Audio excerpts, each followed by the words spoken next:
قاف قرآن مجید کی قسم کہ محمد صلی اللہ علیہ وآلہ وسلم پیغمبر خدا ہیں۔ لیکن ان لوگوں نے تعجب کیا کہ انہی میں سے ایک ہدایت کرنے والا ان کے پاس آیا تو کافر کہنے لگے کہ یہ بات تو بڑی عجیب ہے، بھلا جب ہم مر گئے اور مٹی ہو گئے تو پھر زندہ ہوں گے؟ یہ زندہ ہونا عقل سے بعید ہے۔ ان کے جسموں کو زمین جتنا کھا کھا کر کم کرتی جاتی ہے ہم کو معلوم ہے، اور ہمارے پاس تحریری یادداشت بھی ہے۔ بلکہ عجیب بات یہ ہے کہ جب ان کے پاس دین حق آ پہنچا تو انہوں نے اس کو جھوٹ سمجھا، سو یہ ایک الجھی ہوئی بات میں پڑ رہے ہیں۔ کیا انہوں نے اپنے اوپر آسمان کی طرف نگاہ نہیں کی کہ ہم نے اس کو کیوں کر بنایا اور کیوں کر سجایا، اور اس میں کہیں شگاف تک نہیں؟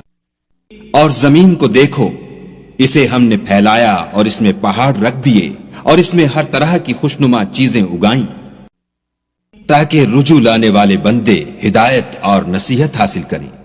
اور آسمان سے برکت والا پانی اتارا اور اس سے باغ و بستان اگائے اور کھیتی کا اناج اور لمبی لمبی کھجوریں جن کا گابھا طے بطے ہوتا ہے۔ یہ سب کچھ بندوں کو روزی دینے کے لیے کیا ہے، اور اس پانی سے ہم نے شہر مردہ یعنی زمین افتادہ کو زندہ کیا۔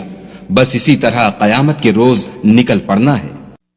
ان سے پہلے نوح کی قوم اور کنویں والے اور سمود جھٹلا چکے ہیں، اور بن کے رہنے والے اور تبا کی قوم، غرض ان سب نے پیغمبروں کو جھٹلایا تو ہماری وعید بھی پوری ہو کر رہی۔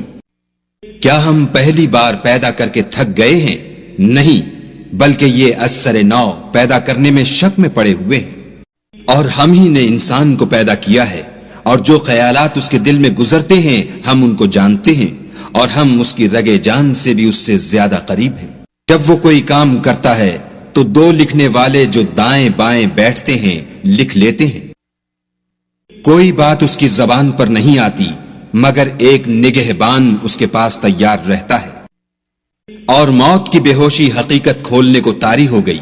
اے انسان، یہی وہ حالت ہے جس سے تو بھاگتا تھا، اور سور پھونکا جائے گا، یہی عذاب کی وعید کا دن ہے۔ اور ہر شخص ہمارے سامنے آئے گا، ایک فرشتہ اس کے ساتھ چلانے والا ہوگا اور ایک اس کے عملوں کی گواہی دینے والا۔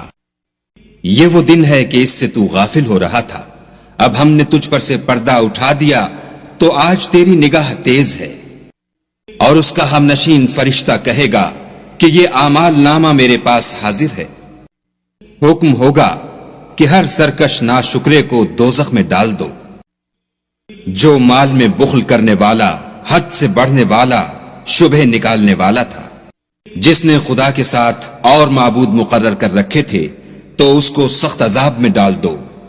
اس کا ساتھی شیطان کہے گا کہ اے ہمارے پروردگار، میں نے اس کو گمراہ نہیں کیا تھا بلکہ یہ آپ ہی رستے سے دور بھٹکا ہوا تھا۔ خدا کہے گا کہ ہمارے حضور میں رد و قد نہ کرو، ہم تمہارے پاس پہلے ہی عذاب کی وعید بھیج چکے تھے۔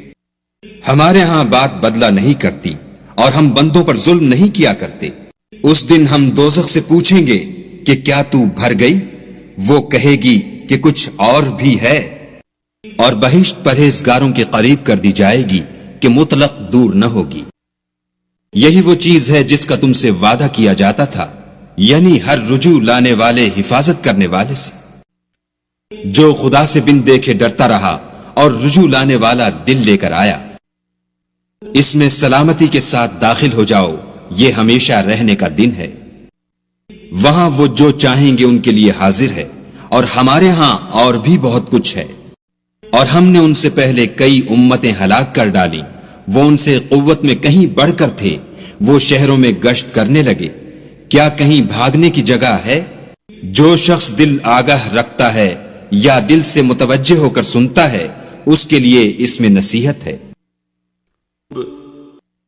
اور ہم نے آسمانوں اور زمین کو اور جو مخلوقات ان میں ہے سب کو 6 دن میں بنا دیا، اور ہم کو ذرا بھی تکان نہیں ہوا۔ تو جو کچھ یہ کفار بکتے ہیں اس پر صبر کرو، اور آفتاب کے طلوع ہونے سے پہلے اور اس کے غروب ہونے سے پہلے اپنے پروردگار کی تعریف کے ساتھ تسبیح کرتے رہو، اور رات کے بعض اوقات میں بھی اور نماز کے بعد بھی اس کے نام کی تنزیح کیا کرو۔ اور سنو، جس دن پکارنے والا نزدیک کی جگہ سے پکارے گا، جس دن لوگ چیخ یقیناً سن لیں گے، وہی نکل پڑنے کا دن ہے۔ ہم ہی تو زندہ کرتے ہیں اور ہم ہی مارتے ہیں، اور ہمارے ہی پاس لوٹ کر آنا ہے۔ اس دن زمین ان پر سے پھٹ جائے گی اور وہ جھٹ پٹ نکل کھڑے ہوں گے۔ یہ جمع کرنا ہمیں آسان ہے۔ یہ لوگ جو کچھ کہتے ہیں ہمیں خوب معلوم ہے، اور تم ان پر زبردستی کرنے والے نہیں ہو، پس جو ہمارے عذاب کی وعید سے ڈرے اس کو قرآن سے نصیحت کرتے رہو۔